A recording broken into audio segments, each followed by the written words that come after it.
3월 25일 월요일, 오늘 10% 이상 급등한 종목과 그 이유에 대해서 알아보겠습니다. 오늘 장은 오후 4시 키움증권 기준으로 코스피 지수는 0.40% 하락한 2737.57포인트로 마감했습니다. 외국인과 기관은 매도로 임한 가운데 개인은 매수로 대응했네요. 한편 코스닥 지수는 1.07% 상승한 913.69포인트로 마감했습니다. 외국인과 기관은 매수로 임한 가운데 개인은 매도로 대응했습니다. 그럼 본격적으로 오늘의 급등 종목들을 살펴볼게요. 오늘 10% 이상 급등한 종목은 총 35종목으로 코스피에서는 3종목, 코스닥에서는 32종목이 나왔습니다. 이 중 상한가 종목은 옵투스제약, 삼천당제약, 신도기현 3종목이고요.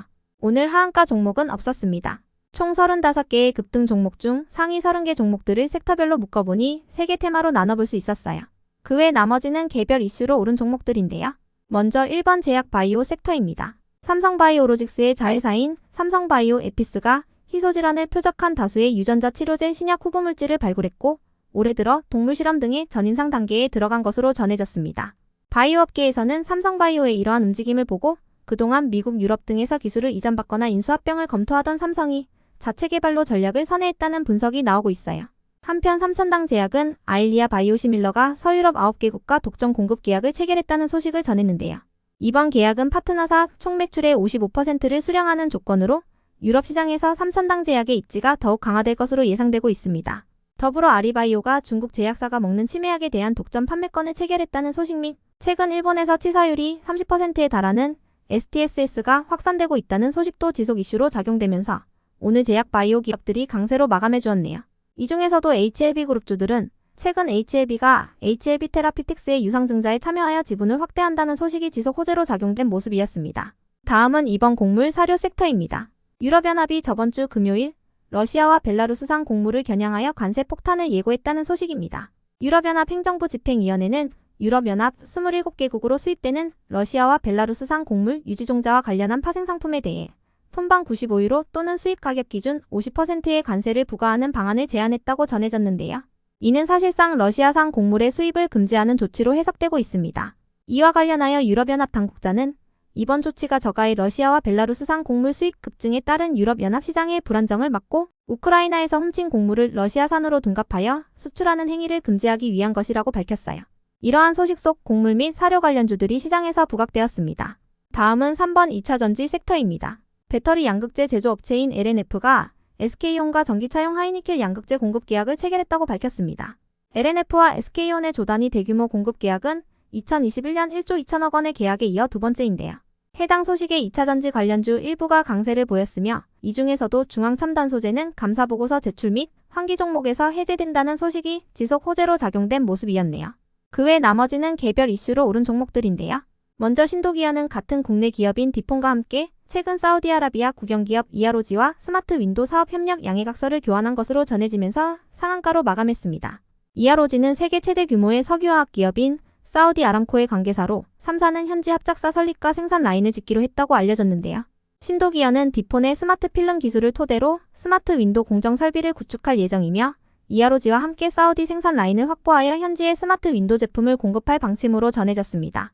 다음으로 성호전자는 인도의 자회사가 이륜 전기차 충전업계 1위로 올라서고 하나솔루션의 태양광 인버터용 콘덴서 단독 공급 업체로 선정되며 지난해 하반기부터는 SK시그넷의 전기차 모듈 공급도 시작하는 등 전기차 충전기 부품뿐 아니라 호공정까지 맡게 되어 대량 양산 준비 과정에 돌입했다는 소식이 전해지면서 강세를 보였고요. 이어서 이삭엔지니어링은 삼성전자가 존슨 컨트롤즈 HVAC 사업부 인수를 검토 중이라는 소식이 전해지면서 상승했는데요. 해당 소식에 이삭엔지니어링이 삼성엔지니어링에서 수행하는 국내외 플랜트 HVAC 컨트롤 부문에 대하여 2년간 입찰 없이 독점 계약을 하게 되는 프레임 어그리먼트를 체결한 이력이 부각된 것으로 알려졌습니다. 다음으로 원택은 다울투자증권이 보고서를 통해 미용 의료기기 업종이 1분기부터 견조한 수출을 보이고 있다고 밝히면서 강세를 이어간 것이라 파악됩니다. 다울투자증권은 강남구의 클래시스와 금천의 제이시스 메디칼, 유성구의 원택 모두 1월과 2월 합산 상승 성장률을 기록하며 다울의 실적 추정치를 상회했다고 밝혔습니다. 이어서 디디미엔F는 저번 주 금요일 장마감 후 주식 등의 대량 보유 상황 보고서 전자공시를 통해 최대 주주인 김상훈 씨가 33만 주를 장내 추가 매수했다는 공시가 올라오면서 상승한 것이라 파악됩니다.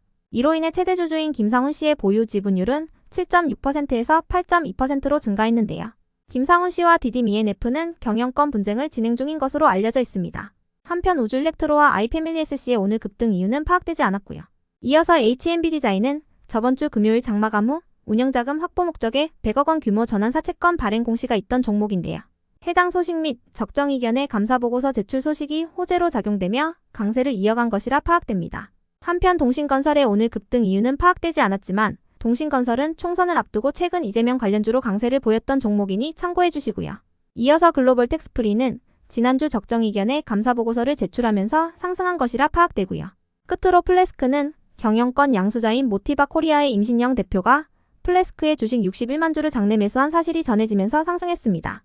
플래스크는 지난 13일 경영권 변경에 관한 계약과 이와 관련된 3자 배정 유상증자 공시를 통해 경영권 변동에 대한 내용을 밝힌 바 있는데요. 해당 소식의 경영권 변경에 대한 기대감이 재차 부각된 모습이었습니다. 다만 플래스크는 저번 주 수요일 감사보고서 제출 지연 공시가 있던 종목이니 참고해주세요. 그럼 오늘의 거래량 상위 종목들을 시장별로 살펴보고 마칠게요.